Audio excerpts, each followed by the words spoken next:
'Tis I, Dr. Dementia, and I'm hiding from the koala because I don't know if it's watching me. Nothing stands against us. Damn it! Fine. I'm right here.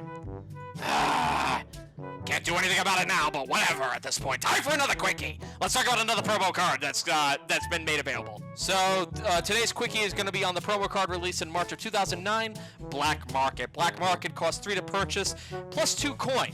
Reveal the top 3 cards of the Black Market deck. I'll explain that in a minute. Play any number of treasures from your hand. You may buy one of the revealed cards, put the rest on the bottom of the Black Market deck in any order.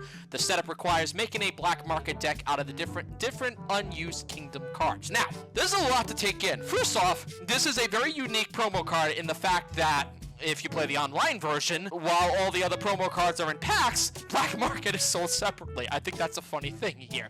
Also, the online version gives you a deck of 60 cards for the Black Market deck. Each of those cards are individually different Kingdom cards.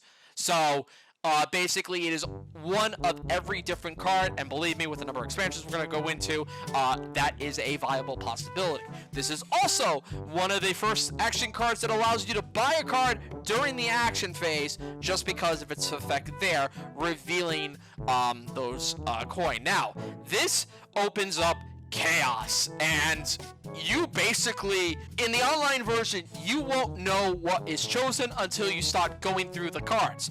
In a physical game, you can basically pick the cards you want to have in your Black Market deck and basically shuffle them in, and then you won't know what comes up until you start using Black Market. And basically, you are revealing them so everybody will know what is in there.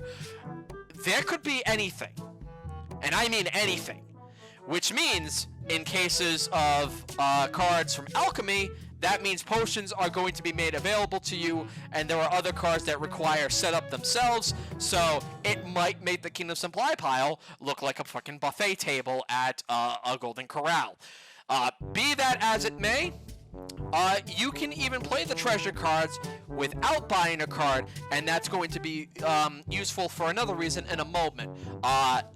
The treasure cards that are played in the table in your play are just as you were during your buy phase. However, this is during an action phase, so basically you are playing this no matter what, and you could still play your buy phase immediately afterwards if you don't like what you get, because hey, getting plus 2 coin, hey, that's not bad.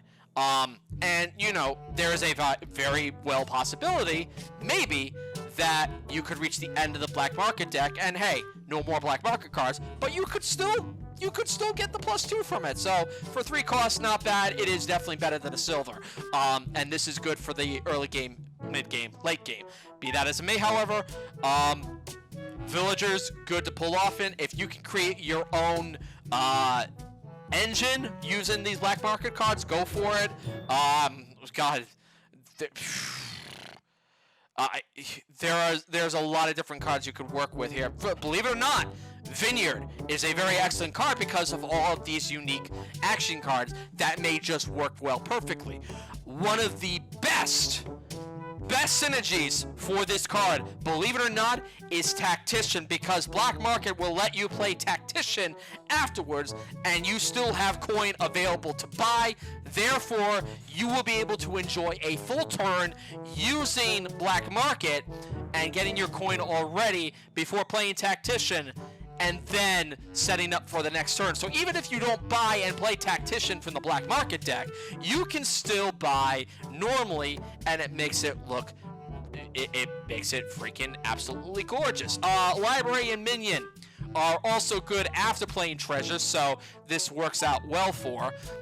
You do want to kind of watch out for missing engine components for what you want to set up. Curse generators, because you never know if they're going to work well. I mean, the only things that I think could really cause some chaos here is a possession and a golem as well, because that just adds a lot more chaos to it. This is...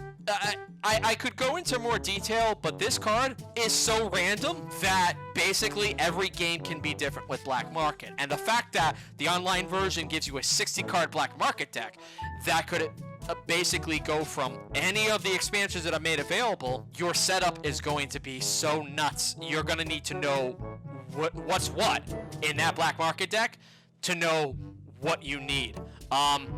I will say, just for a rule clarification, you cannot lurker any of these cards, because this is separate from the supply pile.